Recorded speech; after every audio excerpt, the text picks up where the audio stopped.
বৃষ্টি থেমে গেলে ছাতাকে যেমন বোঝা মনে হয়, ঠিক তেমনই প্রয়োজন ফুরিয়ে গেলে মানুষকে। যেই জলটা বেশি পরিষ্কার সেই জলে মাছ থাকে না, নোংরা জলে মাছ বেশি। আর ঠিক তেমনি মানুষও যত স্বচ্ছ, যত ক্লিয়ার, যত স্পষ্টবাদী, ততটাই একা।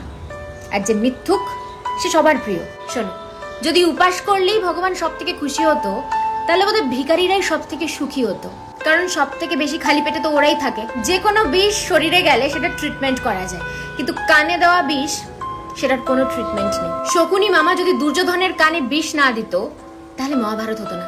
আর যদি কুজি মন্থরা কৈকেয়ীর কান না ভরতো, তাহলে শ্রী রামচন্দ্রকে 14 বছরের বনবাসেও যেতে হতো না। ইন্টারেস্টিং না? একটা জলের ফোঁটা যদি কাদায় পড়ে সেটা কাদা হয়ে যায়, আর সেই জলের ফোঁটাটাই যদি গঙ্গা জলের মধ্যে পড়ে তাহলে সেটা গঙ্গা জল। জলটা তো একই, বাট পরিবেশটা ইম্পর্টেন্ট, যে তুমি কখন কার সাথে মিশছো। দেখতে তো দুজনেই কালো, কিন্তু আওয়াজ বের করলে বোঝা যায় যে কে কাক আর কে কোয়েল। ঠিক সেরকমই মানুষের স্বভাব আর ব্যবহার দেখে বোঝা যায় যে কে আসল শিক্ষিত আর কে মূর্খ।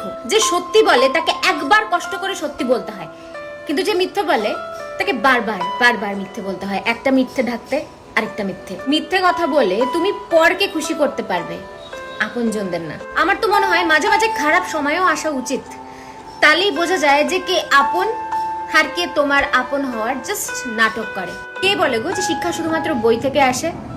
মানুষ আর জীবন যে শিক্ষা দেয় সেটা কোনো পাঠ্যপুস্তক দিতে পারে না।